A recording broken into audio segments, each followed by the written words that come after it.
अच्छा, डिटॉक्स क्या है और कैसे होता है? हम सब दवाई लिया होगा, दवाई खाता होगा। जो दवाई का जो साइड इफ़ेक्ट है वो शरीर में जमा होता है। डिटॉक्स से पहले हमें टॉक्सिन्स क्या है ये देखना होगा। टॉक्सिन्स का मतलब है विषैला पदार्थ जो शरीर में जमा होता है। तो पहला है दवाई। जब हम दवाई खाता है उसका एक साइड इफ़ेक्ट होता है। वो साइड इफ़ेक्ट शरीर में जमा होता है। वो डी एक टाइप का टॉक्सिन है। और दूसरा टाइप का टॉक्सिन है जो हम खाना यानी कि पैक्ड फूड लेते हैं बाहर से। उसमें आप देखता होगा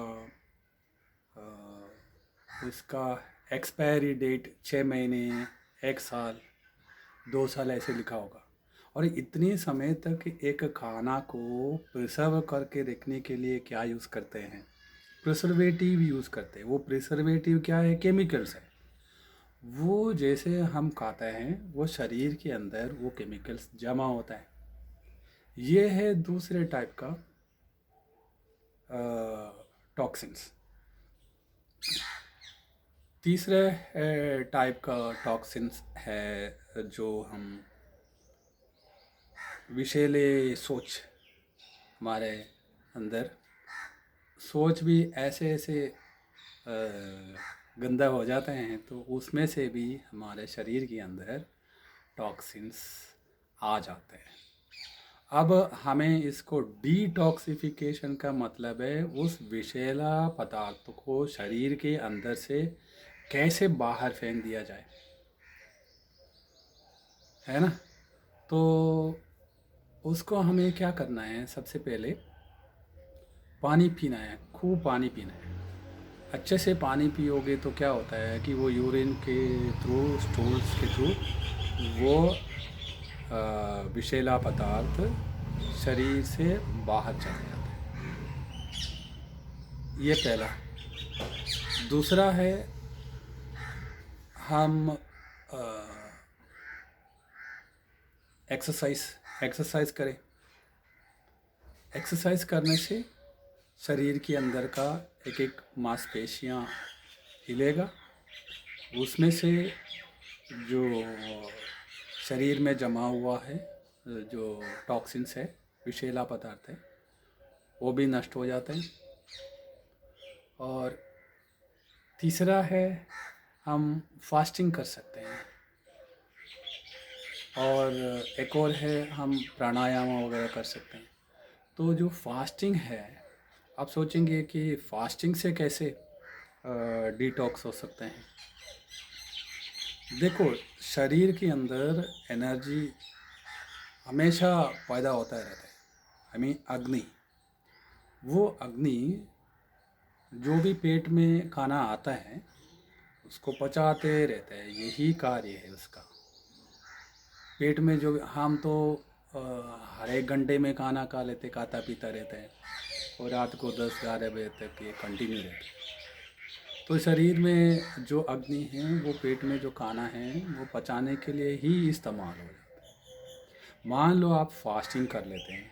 फास्टिंग करते हैं तो नॉर्मल तरीके में क्या होता है कि कुछ खाता पीता नहीं है। जब पेट में कुछ है नहीं तो शरीर वो एनर्जी को, वो अग्नि अग्नि क्या करेगा? शरीर जो हमारे आंतों में, इंटेस्टाइन में कई साल से जमा हुआ पुराना खाना, उसको पचाने में इस्तेमाल कर लेते हैं। अच्छा, उसको भी पचाने के बाद शरीर क्या करते हैं? जो शरीर के अंदर टॉक्सिन्स जगह जगह में जमा हुआ है उस टॉक्सिन को जलाने का कोशिश में रहता है। तब आपको क्या होगा? हल्का फुल्का सिर दर्द हो जाएगा, आपको सिर दर्द फील हो जाएगा और भूख लगेगा, लेकिन खाना नहीं। तब खुश होना, अगर आपको सिर दर्द है तो खुश हो जाना। ये सोच के खुश हो जाना कि हाँ मेरा डिटॉक्सिफिकेशन हो रहा है, तो उससे फिर भूख लगेगा तब भी खाना नहीं। लेकिन यहाँ पर मुसीबत यह है कि लोग जिस दिन फास्टिंग करते हैं उस दिन ऑल्टरनेटिव खाना ढूंढना शुरू कर देते हैं, जैसे कि ज़मीन के अंदर बनने वाला खाना, यानी कि आलू, शक्करकंदी, टपियोका और फ्रूट्स वगैरह बहुत ज़्यादा खा लेते हैं, तो उसको कोई फ़ायदा नहीं है। इससे बेटर है कि आप खाना ही खा जाओ, है ना।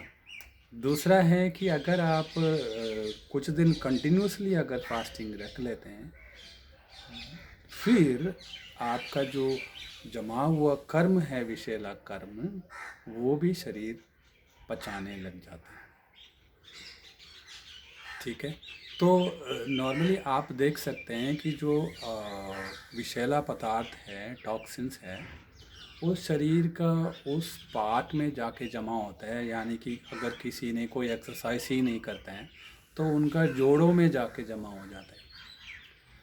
तो फिर आप देखता होगा कोई कुछ लोग पैर को यूं उठा के, सीधा उठा के, मुड़ता नहीं, ऐसे बिना मोड़े हुए पैर का उठा उठा के चलता हुआ आपने देखा होगा।